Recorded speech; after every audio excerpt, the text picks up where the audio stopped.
Magandang araw sa inyong lahat mga kazayma at welcome pabalik dito sa ating channel. Ako ang inyong lingkod si Miss Sandra at ngayong araw may panibago na naman tayong kwento na tiyak na magpapaiyak, magpapanabik at magpapatayo ng inyong mga balahibo.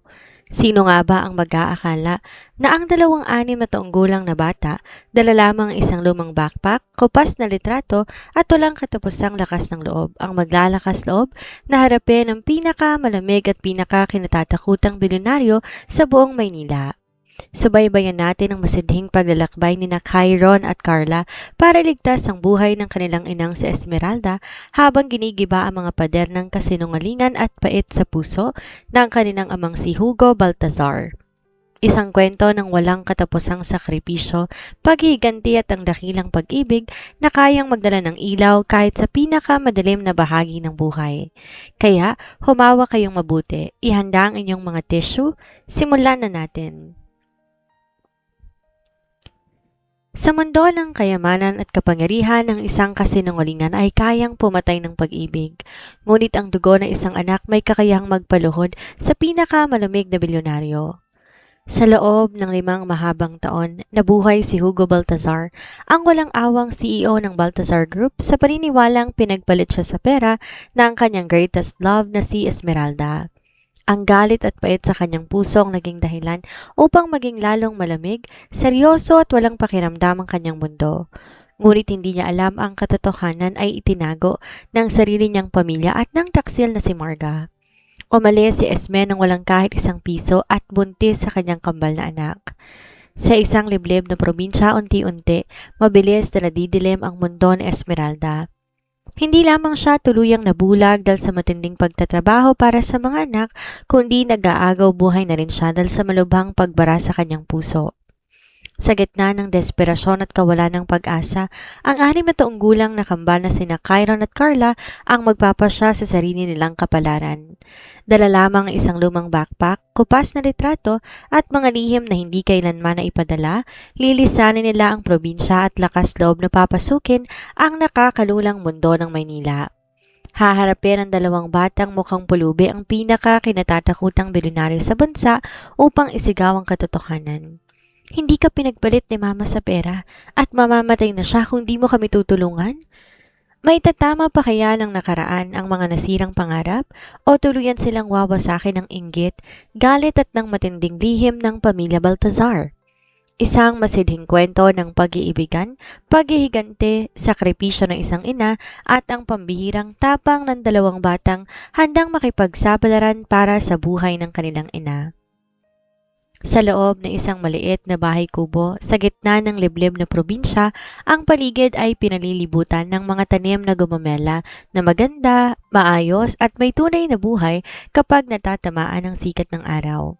Ngunit kapag pumatak ang dilim ng gabi, tila nababalot ang buong bakuran ng isang hindi may paliwanag na pag-aalala at matinding kaba. 2:00 na madaling araw. Ngunit walang tulog ang magkambal na sina Kyron at Carla. Ang tanging nagbibigay ng manipis at kumukurap-kurap na liwanag sa makipot nilang sala ay ang isang lumang lampara na unti-unti nang nauubusan ng gaas at naglalabas ng maitim na usok. Sa katabing silid na hinaharangan lamang ng isang kupas na kortina, naririnig ang mahina, patid-patid at pawisang pag-ubo ng kanilang inang si Esmeralda. Umupo si Kyron sa gilid ng lumang wooden chest na nakalagay sa pinakasulok ng kanilang silid-tulugan. Maingat, marahan at may nanginginig na mga daliri niyang binubuklat ang isang puting sobre. Kupas na ang kulay ng papel dahil sa katagalan at marami na ring tupi ang mga gilid nito dahil sa paulit-ulit na paghawak at pagbasa sa mga nakalipas na gabi. Kyron, sigurado ka ba talaga dyan? Mahinahong tanong ni Carla habang nakasandal sa posting kawain ng pinto, nakatitig ng diretsyo sa kanyang kapatid. Kakatapos lang niyang palitan ng basang bimpo na nakapatong sa noo ng kanilang ina upang maibsan ang mataas na lagnat nito. Inangat ni Kyron ang kanyang tingin mula sa hawak na papel, ang kanyang mga matang kulay tsokolate, matatapang, matatalino at may matinding paninindigan ay kaparehong-kapareho na ng kanyang kambal. Ngunit sa pagkakataong ito, puno ito ng pagtitimpi, matinding galit sa tadhana at labis na pag-aalala. Wala na tayong ibang pagpipilian, Carla. Pabulong ngunit matatag na sagot ni Chiron upang hindi magising ang ina. Ang sabi ng doktor sa pampublikong ospital sa bayan kahapon, kapag hindi na isagawa ang operasyon sa puso ni Mama sa loob ng 3 buwan, hindi niya na kayang lumaban. At ang perang kailangan natin napakalaki. Kahit pa magbenta tayo ng laman loob, hindi natin makukuha yan sa pag-extra lang sa palengke, sa pagtatanim ng gulay at sa iba pang maliliit na racket mo araw-araw. Napabuntong hininga ng malalim ang kambal. 6 na taon lamang sila, ngunit ang bigat ng problemang pinapasa ng kanilang maliliit na balikat ay higit pa sa kayang buhatin ng isang matanda. Kailanman ay hindi ito pinaobligasyon sa kanila ng kanilang ina, ngunit hindi nila kayang maupo lamang at panoorin na unti-unting mawala ng hininga ang taong nagbigay sa kanila ng buhay. Lumapit si Carla, dahan-dahang lumuhod sa tabi ng kanyang kapatid. Tinitigan niyang mabuti ang hawak nitong larawan, isang batang Esmeralda na nakangiti, masaya at may ningning sa mga mata. Habang nakakapit sa bisig ng isang matangkad na lalaki na may matalim na aura sa mukha, seryosong tingin at nakasuot ng napakamahal na suit. Sa likod ng larawan may nakasulat na maikling mensahe gamit ang maitim na tinta. Para sa aking ilaw sa dilim, Esme, walang kamayamanan ang makakapantay sa iyo. Hugo. Hugo Baltasar? Bulong ni Carla. Tila may bara sa kanyang lalamunan habang binabasa ang pangalang madalas nilang makita sa mga lumang pahayagan at pambansang balita. Ang taong nagmamay-ari ng pinakamalaking kumpanya sa buong bansa? Siya ang tatay natin? Matalino tayong dalawa, kuya, pero hindi ko akalaing ang dugo ng isang tulad niya ang nananalaytay sa atin. Ang lalaking akala natin ay matagal nang patay dahil yon ang sinabi ni Mama sa atin nung maliliit pa tayo. Pagtatama ni Chiron habang kumikislap ang kanyang mga mata sa matinding determinasyon. Hindi namatay ang ama natin, Carla. Patuloy lamang siyang nabubuhay ng napakayaman at napakamakapangyarihan sa Maynila. Habang si Mama ay unti-unting nabubulag at nanghihina dito sa probinsya. Tumahimik ang buong paligid ng kubo.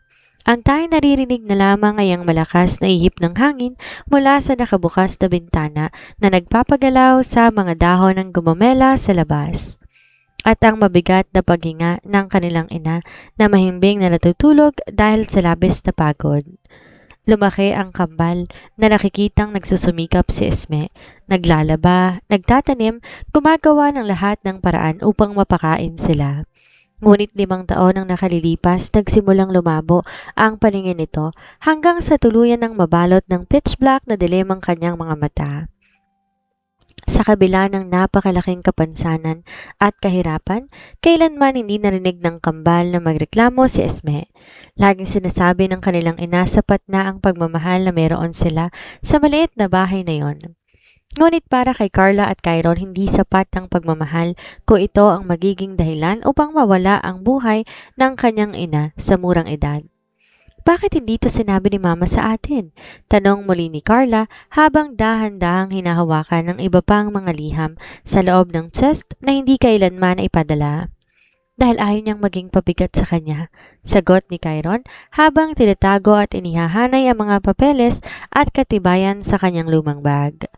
Base sa mga sulat na ito na nabasa ko, pinaniwala ng pamilya ng lalaking yan na iniwan siya ni Mama dahil lang sa pera. Umalis si Mama nang buntis siya sa atin nang walang kinukuhang kahit isang piso mula sa kanya dahil sa matinding pangaras ng matandang pamilya Baltazar. Tumingin si Carla sa kanyang ina na mahimbing na natutulog sa papag. At kung pupuntahan natin ng lalaking yan sa Maynila, iisipin din ba niya pera lang ang habol natin tulad ng sinasabi ng pamilya niya? Tumingin si Chiron sa kanyang kambal ng may matinding katapangan na hindi pang 6 na taong gulang. Hindi tayo pupunta para manghingi ng limos o magmakaawa. Pupunta tayo para kunin ang nararapat para sa atin at para maigamot si Mama. At kung tunay siyang minahal ng lalaking yon tulad ng nakasulat sa mga liham na to, pananagutan niya ang nangyari sa amin. At kung nagbago na siya at naging masama, gagamitin natin ang sarili nating paraan upang matulungan si Mama. Napatango si Carla, huminga na napakalalim. Mabilis niyang pinunasan ng kaunting luhang naglanda sa kanyang pisngi gamit ang kupas na manggas ng kanyang damit. Wala silang laban na hindi nila nilalabanan ng magkasama. Si Chiron ang pinaka-matapang at pinaka-protektibo sa kanila. Siyang nagsisilbing haligi kapag nangihina ang loob ni Carla. At kahit natakot man ang bata niyang isip sa napakalaking mundo na naghihintay sa kanila sa Manila, alam niya hindi siya mag-iisa dahil kasama niya ang kanyang kuya. Sa gitna ng kanilang tahimik at matinding pag-uusap, biglang umugong ang kaluskos mula sa ibabaw ng simpleng papag na gawa sa kawayan. Nagising si Esmeralda sa gitna ng permanenteng dilim na bumabalot sa kanyang paningin. Naramdaman ng ina ang paggalaw at ang mabigat na aura ng kanyang dalawang anak sa kabilang bahagi ng silid. Bahagyang gumalaw si Esme at tinaas ang kanyang nanghihinang braso. Sinusubukan na kapain ang malamig na hangin upang hanapin ang mga bata. Chiron, Carla? Mahinang tanong ni Esmeralda. Piyok, paos at nanginginig ang kanyang boses dahil sa matinding panghihina at pagod ng katawan. Bakit? Bakit kising pa kayo mga anak? 2:00 na madaling araw? Mabilis na tumayo si Carla mula sa sahig at lumapit sa tabi ng papag. Hinawakan niya na maingat ang nanginginig at payat na kamay ng ina at inilapit ito sa kanyang pisngi upang maramdaman nito ang kanyang presensya. Pahinga ka lang po, ma. Malambot na pilit pinatitibay ni Carla ang kanyang boses upang di mailantad ang kanyang pag-iyak. May inaayos lang po kami ni kuya ng mga drawing at assignment sa eskwelahan para bukas, ma. Huwag ka pong mag-alala. Magiging maayos din ang lahat. Matulog ka na po ulit. Nangiti ng bahagya si Esmeralda kahit kitang-kita ang matinding labis na pagod at sakit sa kanyang namumulang mukha. Hinalikan ng ina ang kamay ni Carla na nakahawak sa kanya. Huwag kayo masyadong magpakapagod sa pag-aaral mga anak. Huwag niyong pilitin ang sarili ninyo. Sapat na sa akin kasama ko kayo at nakikita. Napahinto si Esme. Napabuntong hininga ng may pait at nararamdaman ko kayo araw-araw. Tumingin si Chiron sa kanyang ina habang naninikip ang kanyang dibdib sa matinding awa at galit. Bumaling siya sa kanyang kambal at tumango. Handa na sila. Wala nang mundong pupwedeng magpalambot sa kanilang desisyon. Bukas na bukas din sa pagsikat pa lamang ng araw, iiwan nila ang tahimik at payak na pamumuhay sa probinsya upang pasukin ang magulo, maingay at marangyang mundo ng kanilang ama. Isang mundo na kailanman ay hindi nila kinabilangan ngunit nagtataglay ng kalahati ng kanilang dugo. Sigurado ka na ba talaga, kuya? Kinakabahang tanong ni Carla pagkalipas ng ilang oras. Habang nakatayo na sila sa gilid ng maalikabok na kalsada sa kanto ng kanilang barangay, dala-dala nila ang iisang lumang backpack kung saan nagtatago ang mga sulat, ang litrato at ang kaunting perang naipon nila mula sa pagtitinda ng gulay at pag-extra. Nakatitig si Chiron sa malayo habang mahigpit na hawak ang strap ng backpack. Oo, Carla, makinig ka sa akin ng mabuti. Gagawin natin to para kay mama? Hinding-hindi natin hahayaan na mamatay siya rito nang wala man lang lumalaban para sa kanya. Hinaplos ni Chiron ang mukha ng kanyang kambal upang pawiin ng takot ito. Opo kuya, para kay mama, sagot ni Carla habang pinipigil ang patak ng kanyang luha. Nang sa wakas suminto ang malaking lumang bus na biyaheng Maynila, mabilis ngunit maingat na sumakay ang dalawang bata. Pinili nilang sumabay at makipagdikit sa lupo ng matatandang pasahero na maraming dalang gamit para magmukhang may kasama sila at di mapagkamalang mga layas o tanan ng konduktor. Sa loob ng biyahe habang patuloy sa pag-andar ang bus patungo sa kabihasnan, napakalawak at napakalayo na ng iniisip ni Chiron. Ibang-iba ang Maynila kapag nakarating ka na ron. Masikip, nakakalula ang matatayog na gusali, mabilis ang takbo ng mga tao at walang sino mang may pakialam sa kapwa. Hawak ang litrato ng kanilang ina at ng amang negosyante na may nakasulat na pangalan at address sa likod. Lakas loob nilang tinahak ang kahabaan ng lusod sa pagkababa sa terminal. Naglakad sila sa gitna ng init ng araw, nagtatanong-tanong sa mga kalsada at iiwasan ng mga naglalakihang sasakyan. Hinihingal at pagod na ang 26 na taong gulang na bata, ngunit ang bawat takbang nila ay tinutulak sa iisang layunin. Ang marating ang Baltazar Tower at harapin ang lalaking nagmamay-ari ng buhay na ipinagkait sa kanila. Pwede po kay naputol ang mahinang pag-uusap ni Chiron nang biglang umalingaw-ngaw ang isang matinis at galit na sigaw ng isang babae mula sa gitna ng napakalaking lobby ng kumpanya. Paglingon ni Chiron ng lamig ang kanyang dugo na makitang nakasubsob sa malamig at mamahaling marmol na sahig si Carla. Tinulak to ng isang babaeng mukhang maarte, sopestikada at nakasuot ng napakamahal na designer dress habang nakataas ang kilay sa matinding pandidiri. Ano ba? Ikaw na bata ka, where are the guards here? Bakit may batang kalat-kalat at napakadungis dito? Maarte at nangkakalaiting sigaw ni Marga habang duruduro ang kanyang mga kulay na kuko at nakatumbang si Carla. Nasisira ang araw ko. Natatapakan mo ang mamahaling sapatos ko. Carla, sigaw ni Chiron. Mabilis siyang tumalikod pabalik at agad inalalayan ang kanyang kambal na dahan-dahang bumubangon. Kuya, hindi ko naman sinasadya eh. Umiiyak na bulong ni Carla habang namumula at may pasalubong na gasgas ang kanyang siko mula sa pagkabagsak sa sahig. Hindi ko po siya nakita. Guards! Muling sigaw ni Marga na halos magpatigil sa dandang empleyado at mamamahayag na nasa loob ng lobby. Kalad ka rin nga niyo palabas ang dalawang dugyot na to, panira ng imahe ng Baltazar Tower. Paano nakapasok ang mga pulubing yan dito? Dalawang matangkad at nakaseremonyal na gwardya ang mabilis na lumapit upang hawakan ang braso ng mga bata. Ngunit bago pa man madapuan ng kamay ng security guard, sina Carla, mabilis na pumarada si Chiron sa tapat ng kanyang kapatid. Excuse me, Manang?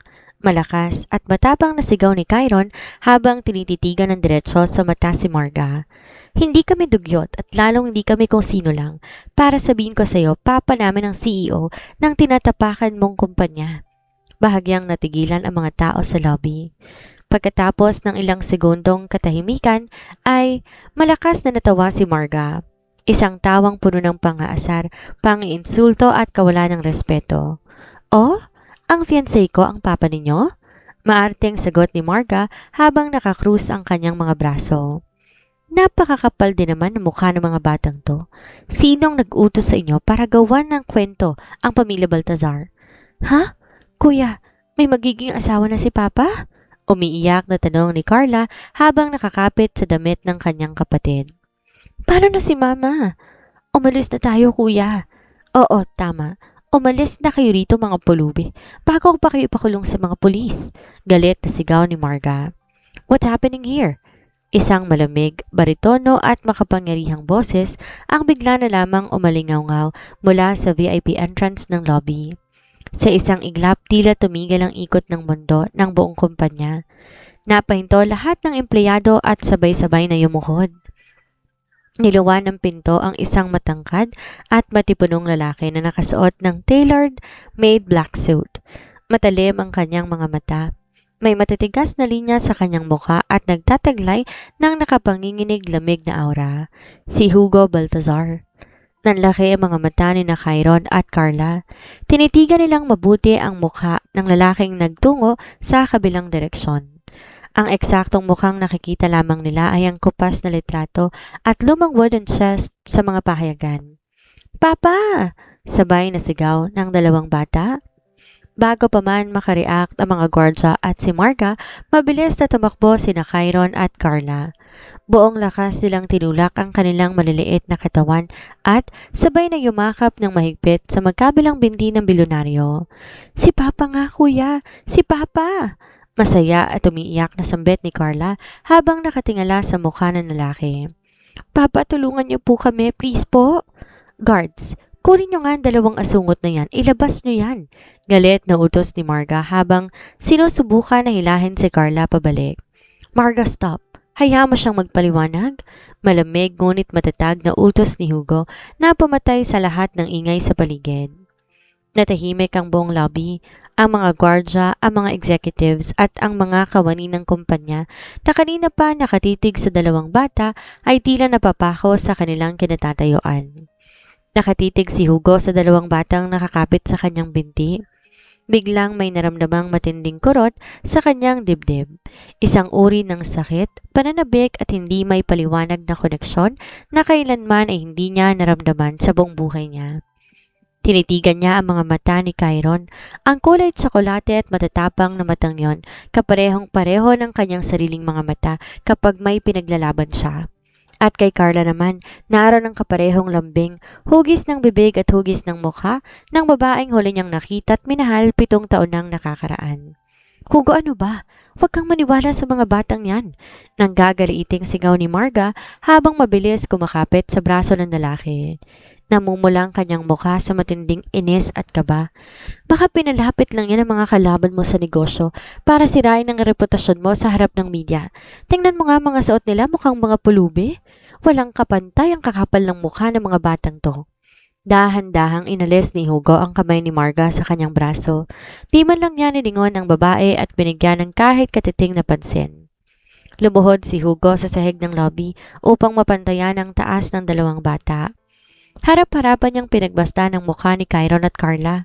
Ang malamig niyang puso na sa loob ng 7 taon ay parang bato, biglang nagbago na makita ang dalawang pares ng mata na nakatingin sa kanya. Sinong nanay ninyo? Mahinang tanong ni Hugo. Bagamat seryoso at malamig ang kanyang boses tulad ng dati, ngayon may halong kaba at panginginig na di kailanman narinig ng kanyang mga tauhan. Mabilis binuksan ni Chiron ang kanyang lumang backpack. Sa kabila ng panginig ng kanyang maliit na kamay dahil sa gutom, pagod at kaba, nilabas niya ang larawan pati na ang natatagong mga liham mula sa lumang wooden chest. Walang alinlangan niyang inabot ang mga ito diretso sa kamay ng bilyonaryo. Si Esmeralda, si Mama Esme, wika ni Chiron. Tumingin siya ng diretso sa mga mata ni Hugo nang may buong katapangan sa kabila ng kanyang murang edad. Ang sabi mo sa sulat na to, siya ang ilaw mo sa dilim, pero 5 taon na siyang bulag at ngayon may sakit pa siya sa puso. Kailangan niya ng operasyon sa loob ng 3 buwan bago maging huli ang lahat? Pa, nanginginig ang mga daliri ni Hugo habang hinahawakan ang litrato. Ang larawan nilang dalawa ni Esme nung masaya pa sila sa tabi ng dagat at ang sarili niyang sulat kamay sa likod nito. Tila tumigil ang mundo para sa kanya. Ang galit, pait, sakit na itinago niya sa kanyang puso sa loob ng 5 taon. Ang paniniwalang pinagpalit siya ni Esmeralda sa pera at umalis kasama ng ibang lalaki ay biglang naglaho at napalitan ng matinding kabog sa kanyang dibdib at walang katapusang pagsisisi. Esme, bulong ni Hugo. Nawalan siya ng boses habang nakatitig sa mukha ng kanyang nag-iisang minahal. Buhay si Mama. Papa? Umiiyak na singit ni Carla habang nakahawak ng mahigpit sa jacket ni Hugo. Hindi kanya pinagpalit sa pera tulad ng sinasabi ng pamilya mo sa'yo. Nagtiis siya sa maliit na kubo sa probinsya habang pinapalaki kaming nagtatanim ng gulay. Wala po kaming gustong kunin sa'yo kundi ang tulong para mabuhay si Mama. Napatingin si Marga sa hawak na papel ni Hugo at agad nagbago ang mukha nito. Naging balisa ang kanyang mga mata, namutla ang kanyang labi at agad na tinuro ang kambal. Hugo, it's a trap. Pwedeng gawa-gawa lang yan ng kahit kanino. Fake documents yan. Guards, kunin niyo mga batang yan. Manahimik ka, Marga. Isang malakas na sigaw ang binitawan ni Hugo na kinagulat ng lahat ng tao sa buong lobby. Dumagundong ang kanyang boses sa matatayog na pader ng gusali. Kahit ang mga gwardya na pahinto at napayoko sa matinding takot. Tumingin muli si Hugo sa dalawang bata. Wala nang kahit katiting na pag-aalinlangan sa kanyang mga mata. Ang tapang ni Chiron at ang lambing ni Carla, walang duda, mga anak niya ang mga to. Ang mga anak na pinaniwala siyang hindi kailanman nabuo dahil sinabi ng kanyang sariling pamilya at ni Marga na nagpalaglag si Esme bago to tuluyang nawala. Napakayom ang kanyang kamao habang napagtanto ang napakalaking kasinungalingan na bumalot sa kanyang buhay sa nakalipas na 5 taon.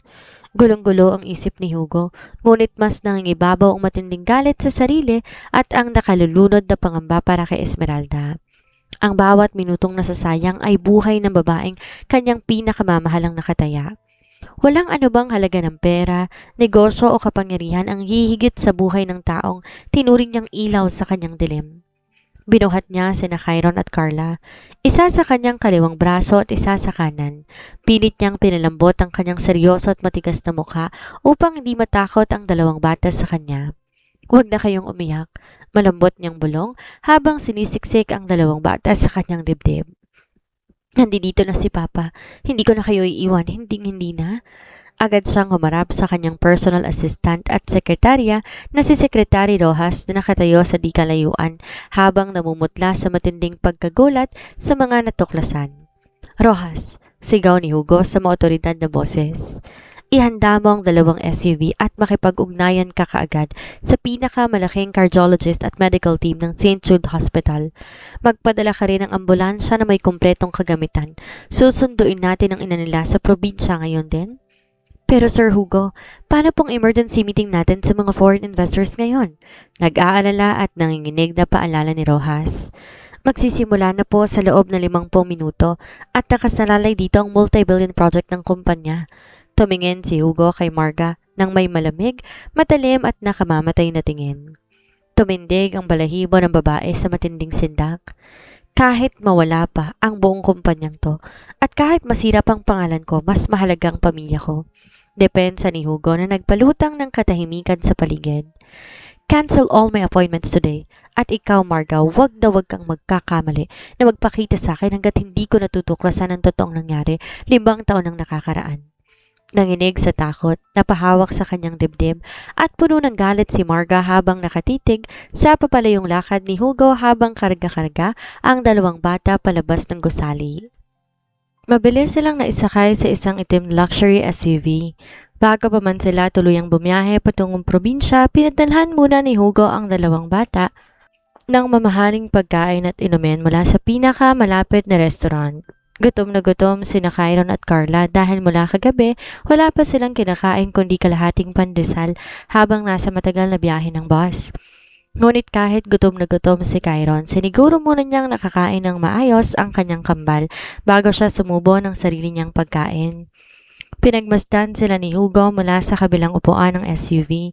Ang bawat kilos ng dalawang bata ay nagpapakita ng labis na disiplina, respeto at pagmamahal sa isa't isa. Bagay na itinanim ni Esmeralda sa kanila sa kabila ng matinding kahirapan at kawalan ng ama. Chiron, Carla, mahinang tawag ni Hugo sa pangalan ng kanyang mga anak. Tumingin ang dalawa sa kanya.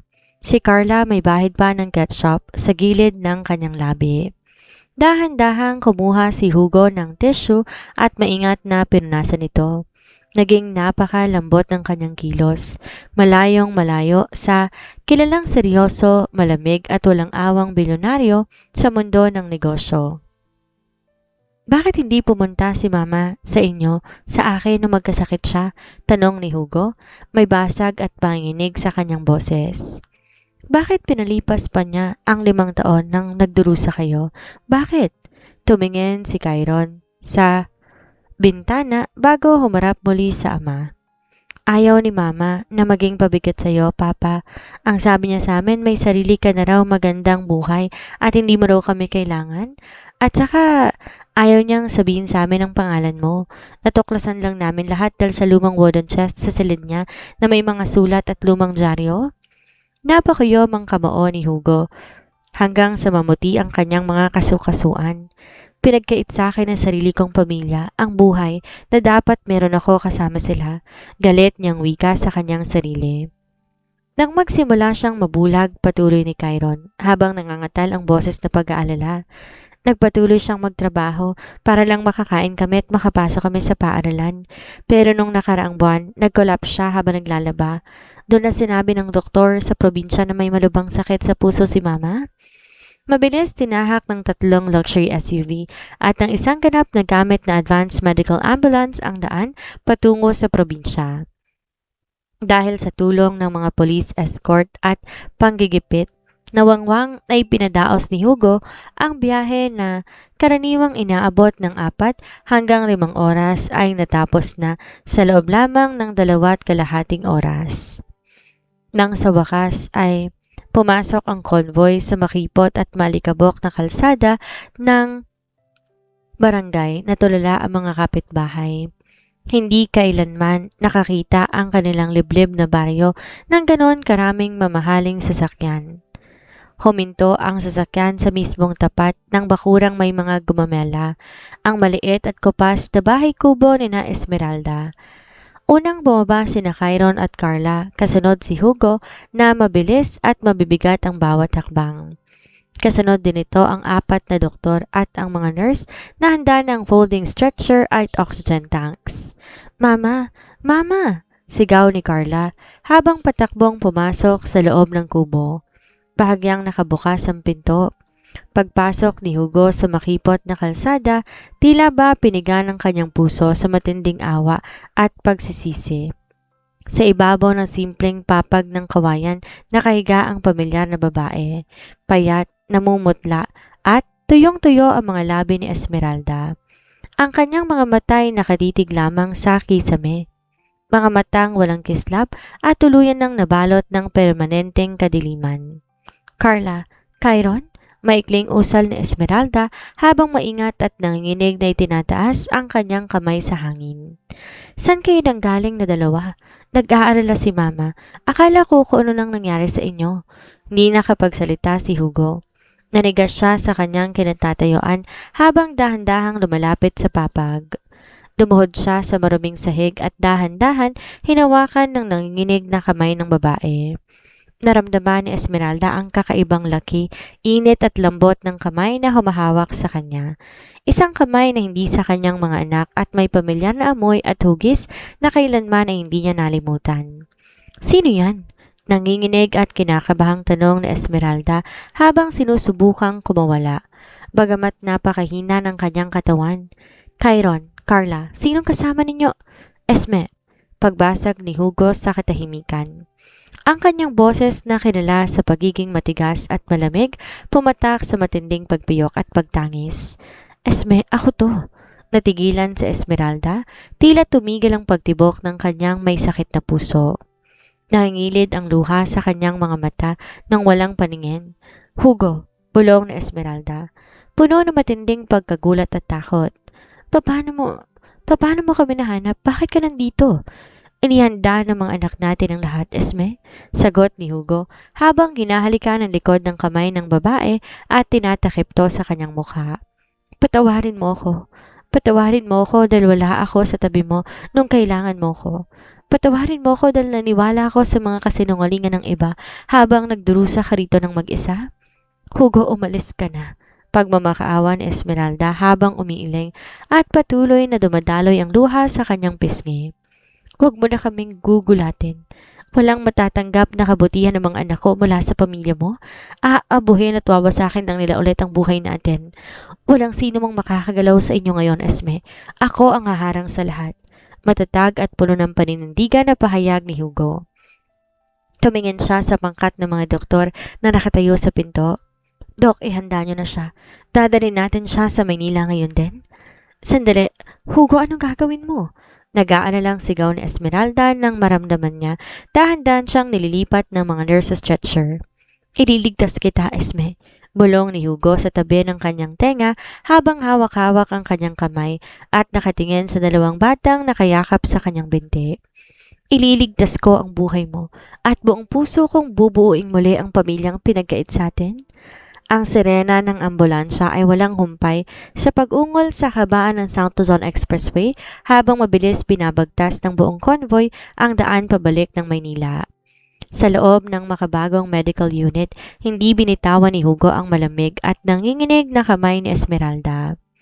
Sa kabilang gilid naman ng higaan, nakaupo sina Chiron at Carla, parehong tahimik ngunit bakas ang matinding kaba sa kanilang maliliit na mukha. Ang bawat pagtaas at pababa ng level ng oxygen sa monitor, tila bitbit ang hininga ng buong pamilya. Pagkarating sa St. Jude Hospital, ang pinakamalaki at pinakamodernong ospital sa bansa, nagkakagulo na ang buong medical staff sa emergency bar. Naroon na ang pinakamagagaling na cardiologist at cardiovascular surgeon ng bansa na personal tinawagan ni Hugo. Sa isang iglap, mabilis ginulong ang stretcher ni Esmeralda patungo sa critical care unit habang nakakabit ang iba't ibang tubo at aparatong nagpapanatili ng kanyang vital signs. Mr. Baltazar, kailangan po nating dalhin ang pasyente sa operating room para sa isang emergency cardiac bypass at valve reconstruction. Mabilis ngunit seryosong pahayag ni Dr. Alcantara, ang lead surgeon. Napakababa na ng ejection fraction ng kanyang puso. Kung nagtagal pa ng kahit 5 oras ang pagdadala sa kanya rito, posibleng tuluyan ng huminto ang kanyang puso. Ngunit dapat ninyong malaman na dahil sa kanyang matinding panghihina at kapansanan sa paningin, napakataas ng peligro ng operasyong ito. 50% lamang ang tsansa niyang mabuhay. Nanlamig ang buong katawan ni Hugo sa narinig. Ang kanyang dalawang kamay inapakuyom na napakahigpit hanggang sa mamuti ang kanyang mga kuko. Ngunit bago pa man siya makapagsalita, naramdaman niya ang dalawang maliliit na kamay na humawak sa kanyang magkabilang binti. Nakaluhod sa tabi niya si Carla habang tahimik na dumadaloy ang luha sa pisngi nito. Si Chiron naman nakatayo ng diretsyo, nakatingin sa doktor ng may matatag na paninindigan. Dok, matapang na usal ni Chiron, bagamat piyok ang boses dahil sa pilit na pinipigilang iyak. Lalaban po si Mama. Sa loob ng 5 taon nakita namin kung paano siya lumaban sa kahirapan at dilim para lang mapalaki kaming dalawa. Hindi siya susuko ng gano'n na lamang, gawin niyo po ang lahat. Pakiusap po. Lumuhod si Hugo at niyakap na mahigpit ang kanyang 2 anak. Sa unang pagkakataon sa kanyang adult life, naramdaman ng makapangyarihang bilyonaryo ang pumatak na mainit na luha mula sa kanyang sariling mga mata. Gawin ninyo ang lahat ng kinakailangan, Dr. Alcantara, utos ni Hugo habang nakatingin sa pintuan ng operating room. Gamitin ninyo ang lahat ng pinakamagaling na kagamitan at gamot sa buong mundo. Iniuutos ko ang buong kayamanan ng Baltazar Group. Iligtas niyo lamang ang asawa ko. Nang maitulak na si Esmeralda sa loob ng surgical suite at sumindi ang pulang ilaw sa ibabaw ng pinto, naupo si Hugo sa bench sa waiting area habang nakakarga sa kanyang kandungan sina Chiron at Carla. Maya-maya pa ang tahimik na hallway ng VIP surgical wing na balot ng mabilis at mabigat na yabag ng mga mamahaling sapatos. Nilawan ng elevator si Doña Victoria Baltazar, ang ina ni Hugo, kasama si Marga at 2 armadong security detail ng pamilya. Namumula ang mukha ng matandang Donya sa matinding galit at pagkadismaya. Hugo! Galit na sigaw ng Donya habang binabagsak ang kanyang mamahaling walking stick sa sahig. Ano tong nababalitaan ko sa media at sa kumpanya? Kinansela mo ang napakalagang multi-billion deal para lang sa isang bulag na babae mula sa probinsya at sa 2 batang pulubi na yan. Mabilis na tinayo ni Hugo sina Chiron at Carla at pinwestong kanyang sarili sa harap ng kanyang mga anak upang magsilbing proteksyon laban sa matitinding tingin ng kanyang ina at ni Marga. Huwag mong matawag-tawag na pulubi ang mga anak ko, ina. Malamig at nakamamatay ang tono ng boses ni Hugo. Ang kanyang mga mata ay pumatak sa matinding galit na matagal nang nakatago. At ang babaeng itinaboy ninyo 5 taon nang nakakaraan, ang babaeng pinaniwala nyo kung nagpalaglag at pinagpalit ako sa pera, ay ang mismong nagpalaki sa mga tagapagmana ng pamilya Baltazar nang walang kahit 1 pisong tulong mula sa atin. Bahagyang napaatras si Doña Victoria, samantalang si Marga tuluyang namutla at napahawak sa braso ng matanda. Hugo, nanlilinlang lang ang babaeng yan, depensa ni Marga habang nanginginig ang boses. Pinalabas niyang mahirap siya para makuha ang awa mo. Pinano nila ng mga batang yan lahat para pasukin ang kumpanya at sirain ang kasal natin. Manahimik ka, Marga. Galit na singit ni Chiron mula sa likod ni Hugo. Lumabas ang bata, matapang na tinuro si Marga. Nakita ko sa lumang wooden chest ni Mama ang mga sulat ng pananakot mula sa'yo. Ikaw ang nagbayad sa mga tao para itaboy si Mama sa Maynila at pagbanta ng buhay niya kung babalik siya kay Papa. Natahimik ang buong hallway. Nagkatinginan ang mga gwardya at ang mga personal staff ni Hugo. Ang matalas na kaisipan ni Chiron at ang kanyang photographic memory sa mga dokumentong nabasa niya sa probinsya ay naging sapat upang mailantad ang matagal nang nakatagong kasalanan. Tinitigan ni Hugo ang kanyang ina at si Marga ng may matinding pait.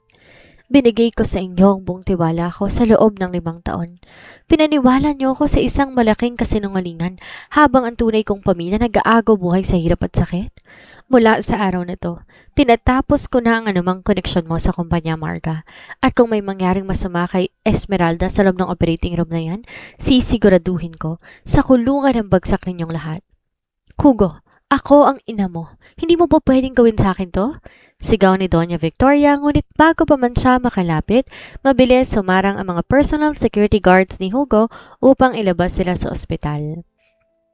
Nang muling tumahimik ang koridor, lumapit si Carla kay Hugo. Hinawakan ang kanyang kamay. Papa, magiging maayos po ba si Mama? Lumuhod si Hugo at niyakap ng mahigpit ang magkambal habang nakatitig sa pinto ng operating room kung saan patuloy na nakasindi ang pulang ilaw. Magiging maayos ang lahat, mga anak. Lalaban ng mama ninyo dahil ngayon magkasama na tayong 4. Ang pulang ilaw sa ibabaw ng pintuan ng operating room ay patuloy na nag-iwan na nakababagabag na pulang liwanag sa malamig na hallway ng St. Jude Hospital. 4 na oras nang nakalilipas mula na ipasok si Esmeralda sa loob ng surgical suite.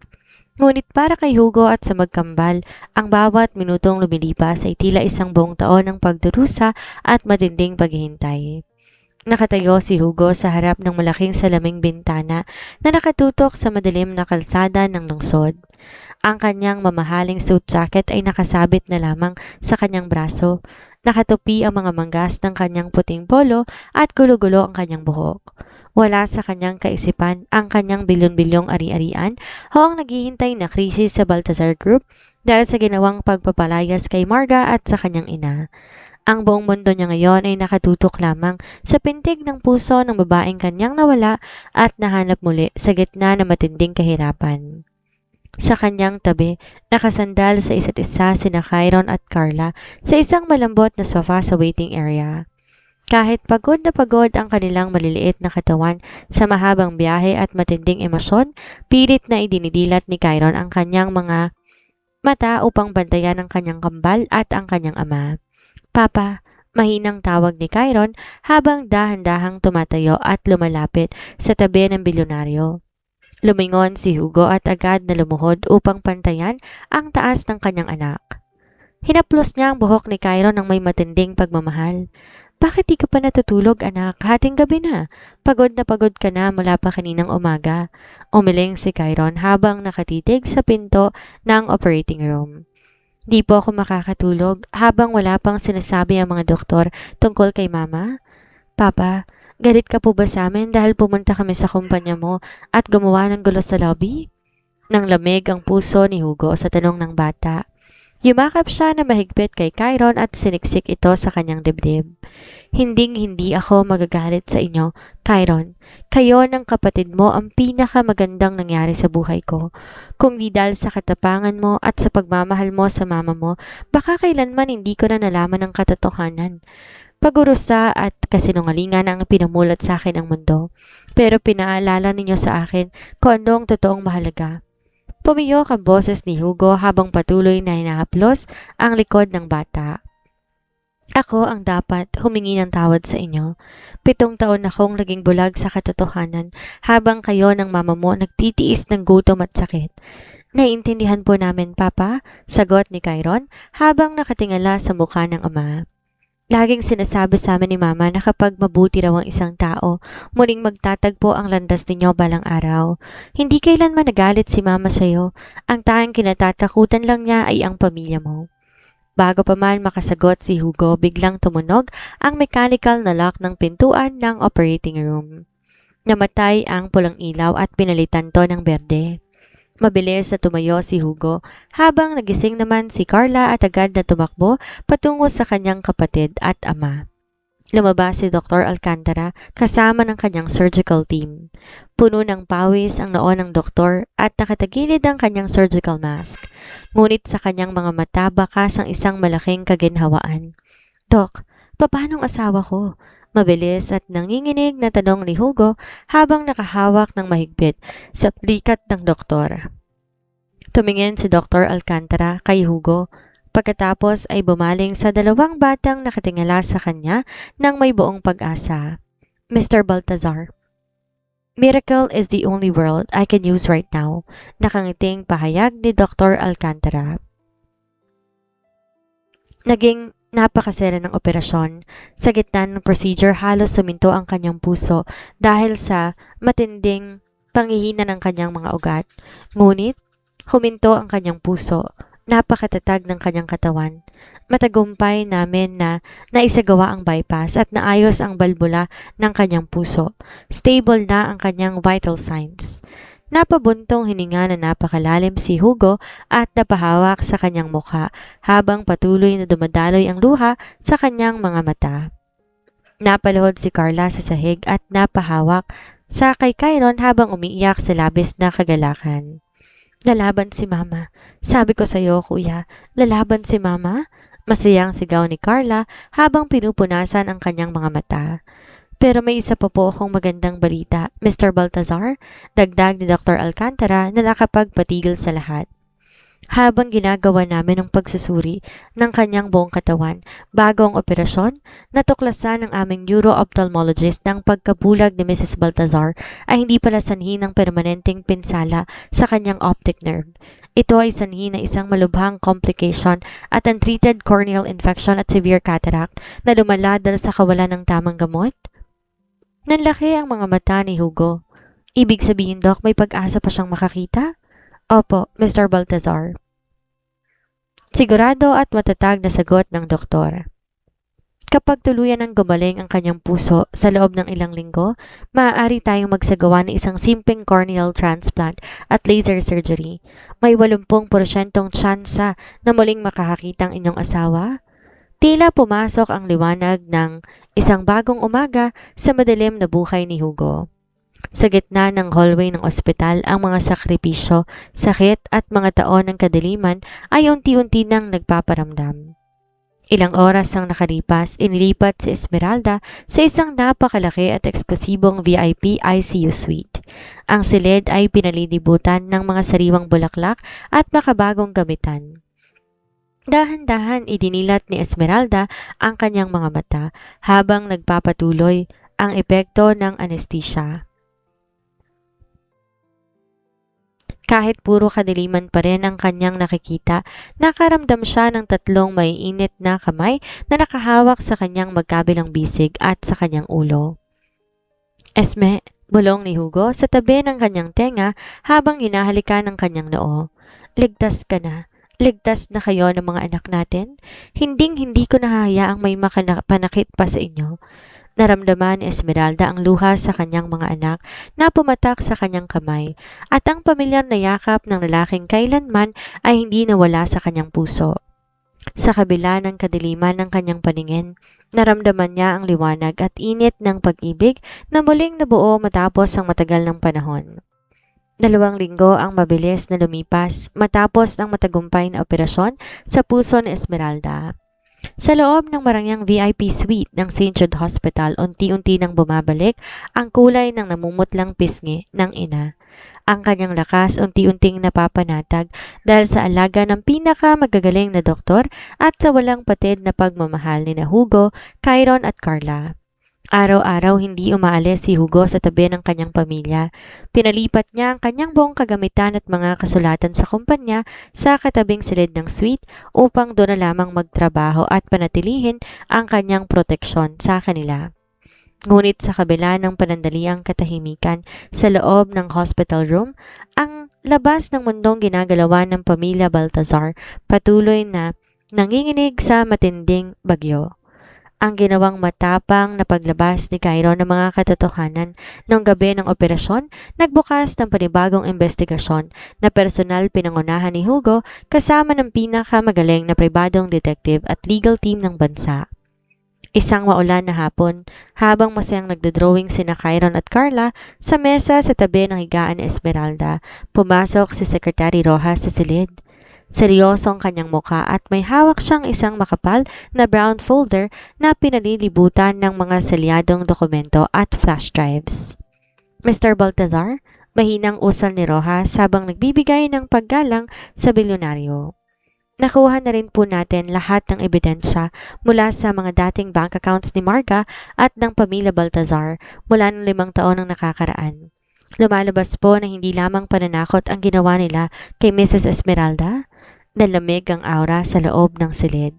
Mabilis tumayo si Hugo mula sa kanyang upuan at maingat na inakay sina Chiron at Carla patungo sa katabing lounge area upang di masyadong mag-alala si Esmeralda. Anong ibig mong sabihin, Rojas? Malamig at matalim na tanong ni Hugo habang binubuksan ang folder. Base sa mga palitan ng mensahe, CCTV footage mula sa lumang apartment ni Mrs. Esmeralda sa Maynila at affidavit ng dating security guard ng pamilya, paliwanag ni Rojas. Si Marga at ang inyong ina na si Doña Victoria ang mismong nagplano sa pagdukot at pagpapalayas kay Mrs. Esmeralda nung nalaman nilang nagdadalang tao siya sa kambal. Sila ang nagbayad ng milyon-milyong piso sa isang peking doktor upang maglabas ng gawa-gawang record na nagpapatunay na nagpalaglag siya at pinagbanta ang papatay ng kanyang mga magulang sa probinsya kapag hindi siya tuluyang naglaho sa buhay ninyo. Napakuyom ang kamao ni Hugo hanggang halos bumuo ng kanyang mga kuko sa kanyang sariling palad. Ang galit na matagal nang natutulog sa kanyang dibdib muling sumiklab. Isang galit na nagmumula sa katotohanan na ang sarili niyang dugo at ang babaeng halos pakasalan niya ang sumira sa kanyang buhay at naging dahilan ng pagdurusa ng kanyang mga anak. Nasaan sila ngayon? Tanong ni Hugo sa boses na nakakatakot ang lamig. Nasa ibaba po sila, sir, sagot ni Rojas. Gusto po kayong makausap ni Doña Victoria at Marga. Kasama nilang ilang shareholders ng Baltazar Group at pilit silang pumasok sa VIP wing. Gusto nilang pilitin kayong pirmahan ng isang kasunduan upang iurong ang mga kasong isinampa ninyo laban sa kanila sa Ombudsman at NBI. Tumingin si Hugo sa kanyang pamilya. Nakatitig sa kanya sina Chiron at Carla, mga matang puno ng pag-aalala ngunit may matinding tiwala sa kanyang kakayahan na protektahan sila. Lumapit si Hugo kay Esmeralda, dahan-dahang hinaplos ang mukha ng kanyang asawa. Magpahinga ka muna, Esme, malambot niyang bulong. Aayusin ko lang ang huling balakid sa buhay natin. Hugo, alanganing usal ni Esmeralda habang hinahawakan ang kamay ng lalaki. Huwag kang gumawa ng bagay na makakasama sa'yo. Ayokong magkaroon pa ng higit na gulo. Huwag kang mag-alala, Esme, sagot ni Hugo nang may matatag ng ngiti sa labi. Di ako gagawa ng anumang labag sa batas, ngunit sisiguraduhin kong sasaluhin nila ang kaukulang parusa ng bawat patak ng luha na pumatak sa iyong mga mata. Nang makababa si Hugo sa VIP waiting conference room ng St. Jude Hospital, agad sumalubong sa kanya ang galit na mukha ni Doña Victoria at ang namumutla at nanginginig na si Marga. Naroon din ang 3 pampublikong abogado at 2 pulis, dala ng pamilya upang subukang magmaniobra. Hugo! Galit na sigaw ni Doña Victoria habang tinuturo ang kanyang anak gamit ang kanyang walking stick. Nababaliw ka na ba? Sinampa mo ang kasong kidnapping, falsification of documents at extortion laban sa sarili mong pamilya at kay Marga? Ano ang sasabihin ng hot society at ng stock market? Sisirain mong pangalan ng mga Baltazar dahil lang sa isang mahirap na babae?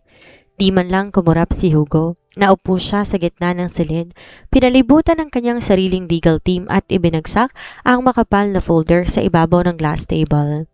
Ang pangalan ng pamilya Baltazar ay matagal ninyong dinungisan nung ginawa ninyong pangkontrol ang pera at kapangyarihan upang sirain ang buhay ng walang kalaban-labang tao. Sagot ni Hugo sa maotoridad na tono na nagpalabas ng pawis sa noon ng mga abogadong kasama ng Donya. Nilabas na ng NBI ang warrant of arrest laban sa iyo, Marga, at ikaw, ina, dahil sa iyong edad at kalagayan sa kalusugan, nilagay ng korte ang iyong pangalan sa ilalim ng strict house arrest at tuluyang tinanggal lahat ng iyong voting rights sa kumpanya. What? Hysterical na sigaw ni Marga habang napapaatras patungo sa pintuan. Hugo, no. Binahal kita. Ginawa ko lang yon dahil mas karapat-dapat ako sa iyo kaysa sa bulag na yon. Hindi yon pagmamahal, Marga. Yon ay matinding inggit at labis na kasakiman. Malamig na pahayag ni Hugo habang nagbigay hudyat sa mga pambansang pulisya na nakatayo sa labas ng pintuan. Pumasok ang mga otoridad, maingat na pinalibutan si Marga upang kabitan ng handcuffs. Ang maiingay na sigaw, pagmamakaawa at pagmumura ng babae ay umalingaw-ngaw sa buong floor habang tuluyan siyang kinaladkad palabas ng gusali ng mga pulis. Si Doña Victoria naman napaluhod sa sahig, nawala ng lakas at napaiyak sa matinding pagkakapahiya habang napagtatanto ng kanyang sariling anak ang nagpabagsak sa kanyang munting kaharian ng kasinungalingan. Tinalikuran ni Hugo ang silid nang walang kahit konting pag-aalinlangan sa kanyang puso. Ang pader ng kadiliman na humadlang sa kanyang buhay sa loob ng 5 taon tuluyan ng natibag. At sa kabilang bahagi nito naghihintay ang liwanag ng kanyang tunay na pamilya. Isang buwan ang mabilis na lumipas matapos ang tuluyang pagbagsak ng mga plano ni na Doña Victoria at Marga. Sa tulong ng mga pinaka-magagaling na abogado at ng pambansang kapulisan, tuluyan nang naisara ang mga kaso laban sa kanila. Si Marga opisyal nang nakakulong habang inaantay ang hatol sa kanyang mga kriminal na kaso. Samantalang ang matandang Donya naman ay nananatiling nakakulong sa kanyang sariling mansyon sa ilalim ng strict house arrest. Nawalan ng kapangyarihan, tuluyang itinakwil ng lupon ng mga direktor ng Baltazar Group. Ngunit sa loob ng St. Jude Hospital, malayo sa ingay ng skandalo at sa mundo ng negosyo, isang bagong kabanata ng buhay ang tahimik na nagsisimula. Ito ang araw na pinakahintay ng lahat. 2 linggo pagkatapos ng matagumpay na operasyon sa puso ni Esmeralda, sinagawa ang pinakakilalang neuro-ophthalmologist ng bansa ang operasyon sa kanyang mata upang palitan ang kanyang nasirang cornea. Ngayon ang takdang oras upang tanggalin ang puting benda na nakabalot sa kanyang mukha. Ang napakalaking VIP suite na papalamutian ng mga sariwang puting rosas at gumamela, mga paboritong bulaklak na Esmeralda sa probinsya na personal ipinahakot ni Hugo mula sa kanilang lumang bakuran. Sa tabi ng kama nakatayo si Hugo, nakasuot ng simpleng maong at puting polo shirt, habang hawak-hawak na napakahigpit ang magkambal na naging dahilan kung bakit nagtagpo ang kanilang mga landas muli. Si Chiron at Carla nakasuot ng marines at magandang damit.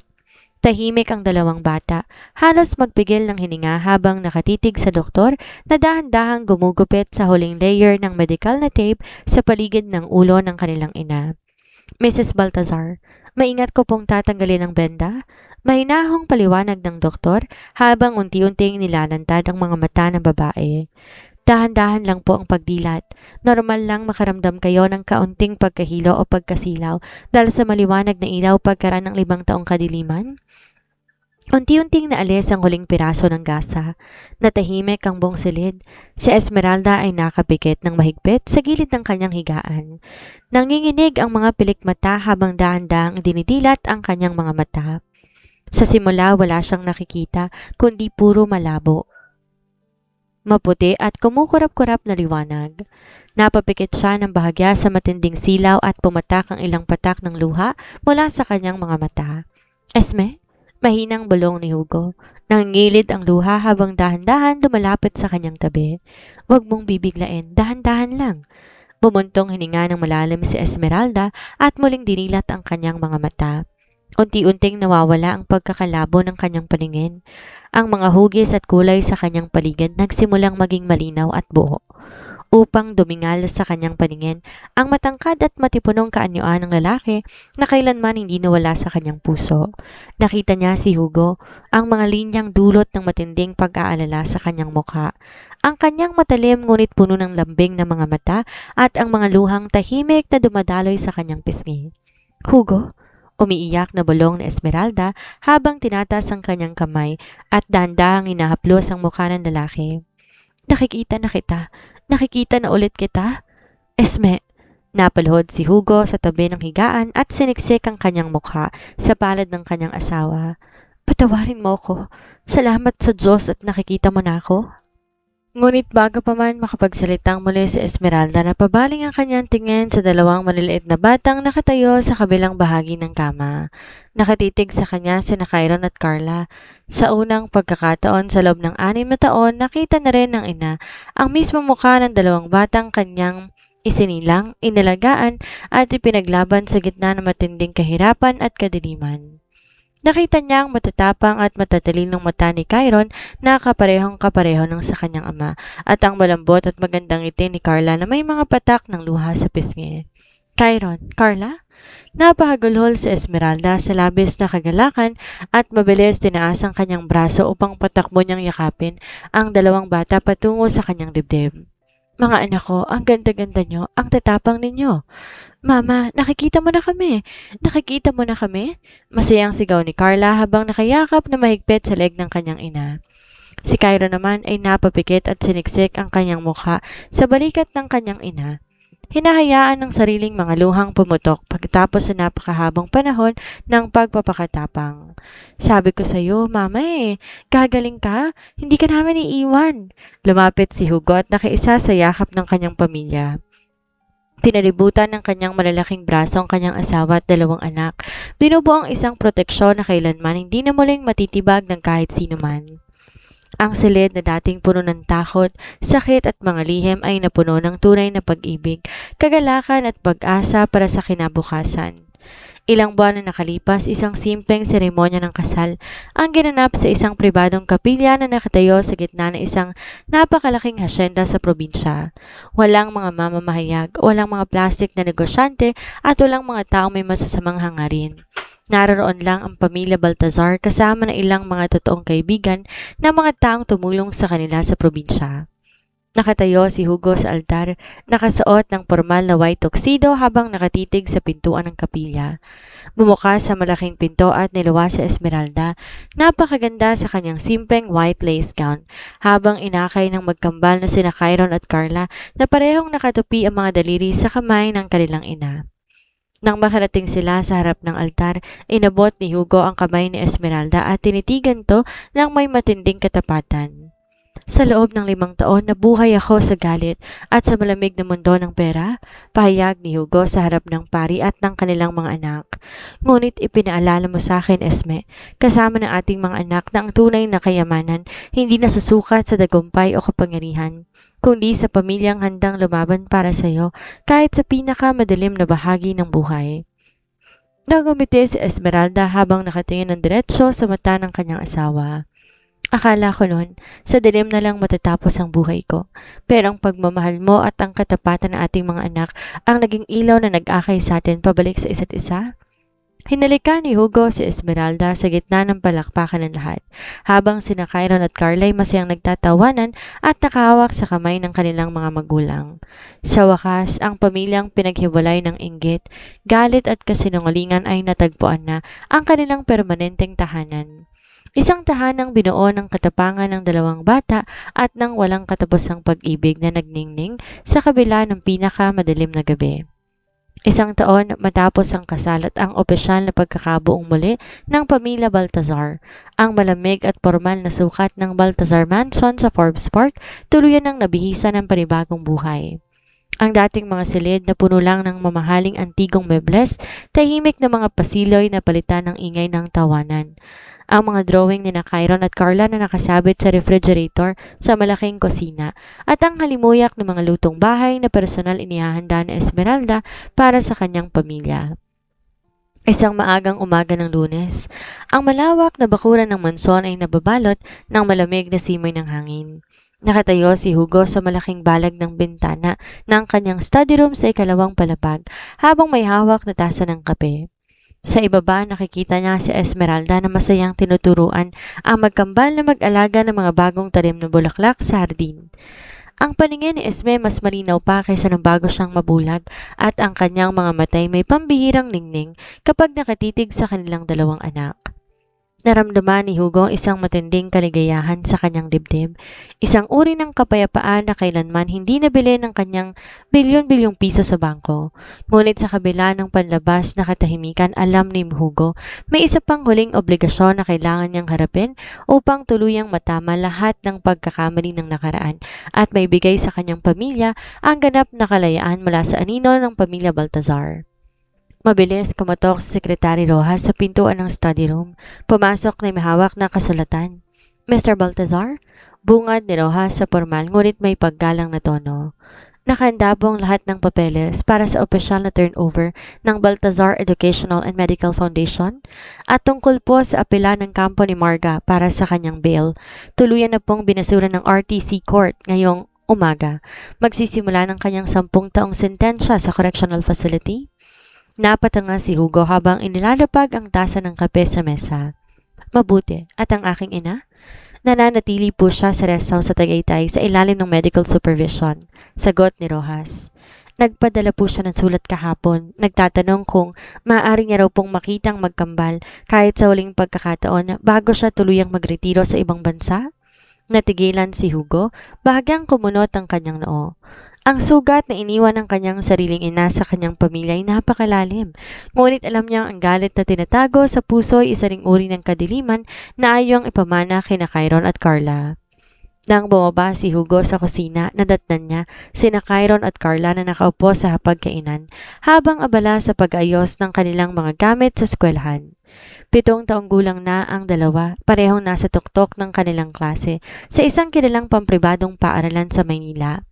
Si Kyron patuloy na nagpapakita ng pambihirang talino sa matematika at siyensya, samantalang si Carla ay kilala sa kanyang husay sa sining at pambihirang pakiusap sa mga tao.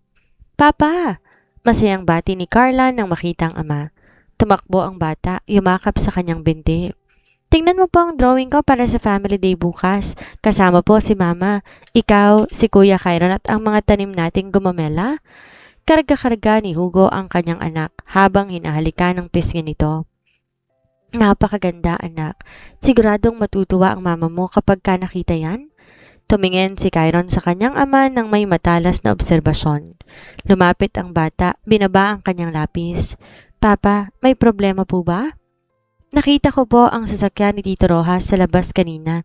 May kinalaman po ba ito sa Lola Victoria? Napatingin si Esmeralda kay Hugo mula sa sink habang nagpapatayo ng kanyang mga kamay. Lumapit ang ina at hinawakan ng balikat ng kanyang asawa. Hugo, anong nangyari? Bumuntong hininga si Hugo at dahan-dahang ibinaba si Carla. Nilahad niya ang katotohanan sa kanyang pamilya. Gusto kong makita ng lola ninyo sa huling pagkakataon bago siya umalis ng bansa. Hindi ko kayo pipilitin kung ayaw ninyo siyang makita dahil sa lahat ng ginawa niya sa inyo sa probinsya maiintindihan ko. Natahimik ang buong kainan. Tumingin si Carla kay Kyron at pagkatapos bumaling ang dalawang bata kay Esmeralda. Lumapit si Esmeralda at hinawakan ng mga kamay ni Kyron at Carla. Mga anak, ang matinding galit ay parang mabigat na batong dinadala natin sa ating dibdib. Pinatunayan natin na malakas tayo at nakuha na natin ang hustisya. Ang pagpapatawad ay hindi ibig sabihin na nakalimutan natin ang nakaraan, kundi ang pagpapalaya sa ating sarili para di tayo maging katulad ng mga taong nanakit sa atin. Tumingin si Kyron sa kanyang ama ng matatag at matsor na paninindigan. Gusto ko siyang makita, Papa. Gusto kong makita niyang masaya at buo ang pamilya natin ngayon. Kapon nung hapon ding yon, ibinitbit ni Hugo ang kanyang pamilya patungo sa tahimik na rest house sa Tagaytay. Sa gitna ng malawak na hardin na nakatutok sa Taal Lake, nakaupo si Doña Victoria sa kanyang wheelchair. Mas matanda at mas nanghihinang kanyang itsura kumpara na nakalipas na taon. Ang kanyang dating ma-pride at maotoridad na aura tuluyang napalitan ng pait at matinding pagsisisi. Nang makita ng matanda ang pagdating ni Hugo, Esmeralda at ang magkambal, nanginginig ang kanyang mga kamay, tuluyang pumatak ang luha sa kanyang mga mata. Hugo, Esmeralda? Nanginginig na usal ng matandang donya.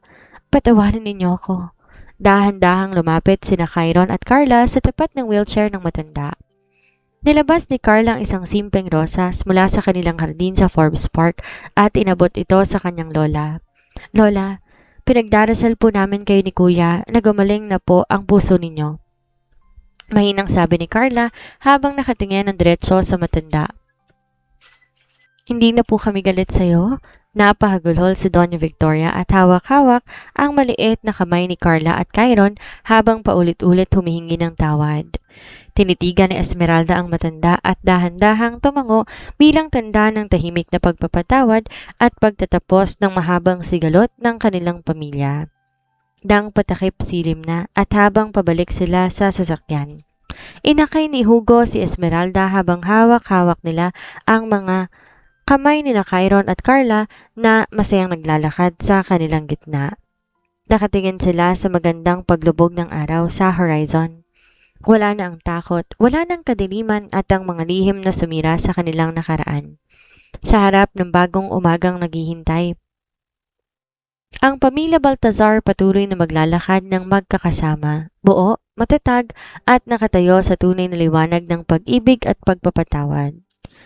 Nakalipas ang 5 taon, ang panahon na dating nag-iwan ng malalalim na sugat at buot sa buhay ng pamilya Baltazar, tuluyan ng pinalitan ng masaganang biyaya at walang kapantay na katahimikan.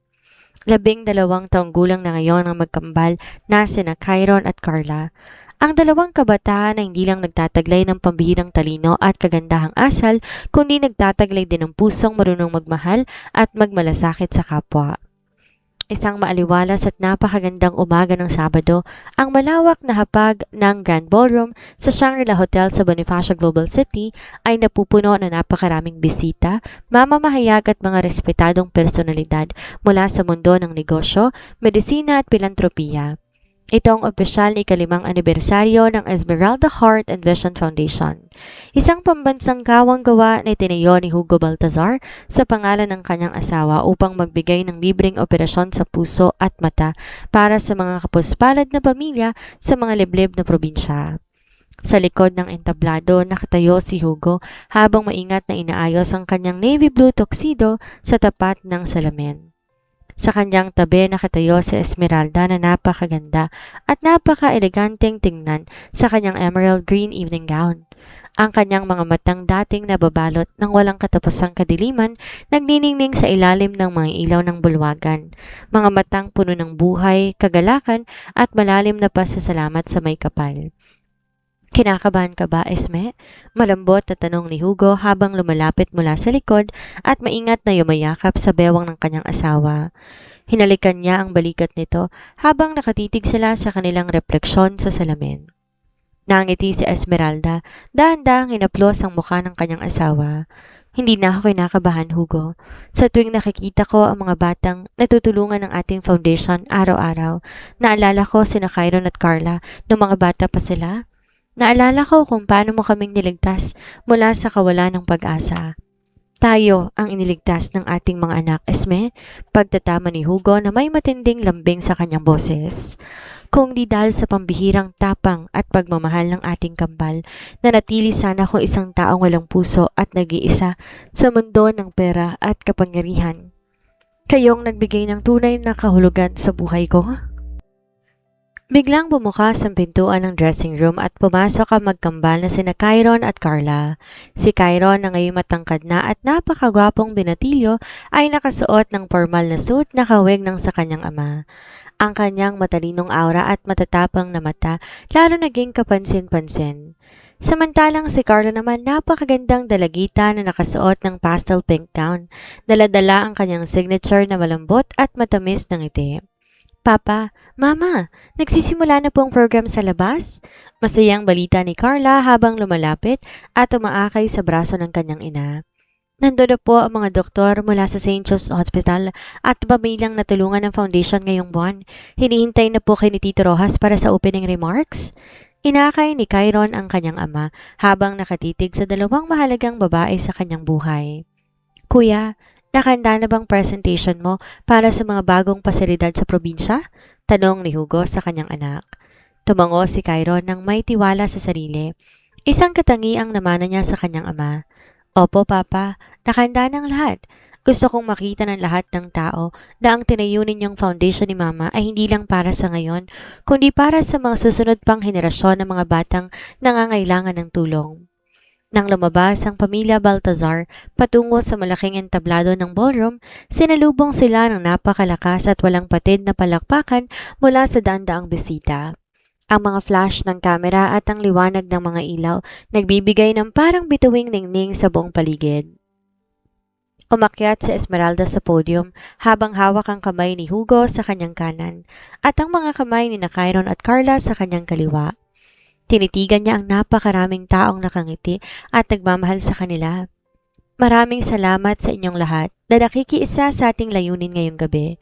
Paunang pananalita ni Esmeralda sa kanyang malambot at kaakit-akit na boses. Ilang taong nakalipas, ako ay isang inang bulag. May malubhang sakit sa puso at walang ibang maipamamana sa aking mga anak kundi pag-ibig at pag-asa. Sa gitna ng pinakamadilim na bahagi ng aming buhay, ang katapangan ng 26 na taong gulang na bata at ang hindi nagmamaliw na pagmamahal ng aking asawa ang naging ilaw na nagligtas sa amin. Napatingin sa Esmeralda sa kanyang pamilya habang nagpapatuloy sa kanyang talumpati.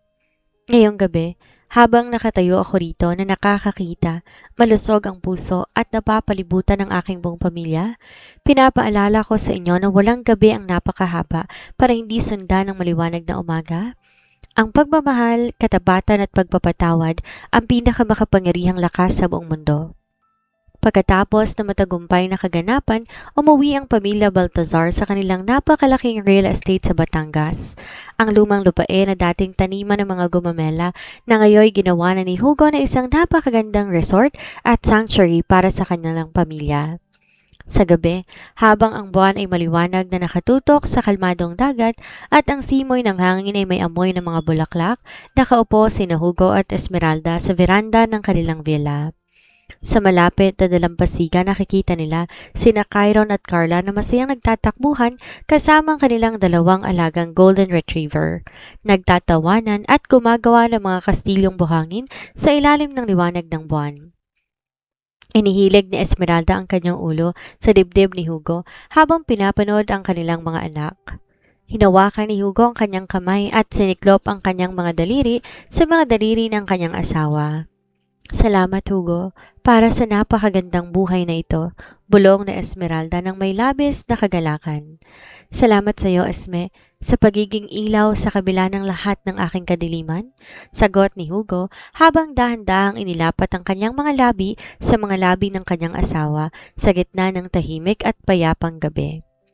Ang kwento ng kanilang paghihirap, pagtataksil at kadiliman ay tuluyan ng nagwakas at pinalitan na isang walang katapusang kabanata ng tunay na pag-ibig, kaligayahan at magpakailanmang liwanag. At dyan nagtatapos ang ating nakakaantig at napakatinding kwento para sa araw na to. Ako muli ang inyong narrator, Miss Sandra, mula sa kwento ng Pamilya Baltazar. Pinalalalim nito sa atin na isang napakahalagang aral. Walang anumang yaman, kapangyarihan o tagumpay sa mundo ang makakapantay sa halaga ng pamilya at ng katotohanan. Minsan, sa gitna ng paghihirap at matinding kadiliman, ang kailangan lang natin ay ang katapangan na magtiwala at lumaban para sa mga taong mahal natin sa buhay. Dahil ang tunay na pag-ibig at pagpapatawad laging nakakahanap ng paraan para magdala ng liwanag. Sana'y kapulutan ninyo to ng inspirasyon at magandang aral. Kung nagustuhan niyo ang kwentong to, huwag kalimutang i-like ang video na to, mag-comment ng inyong mga reaksyon at saloobin sa ibaba, at mag-subscribe sa ating channel para laging updated sa mga susunod pa nating kwento. Maraming salamat sa inyong walang sawang pagsuporta at pakikinig. Hanggang sa muli mga kazayma, mag-ingat tayong lahat at God bless.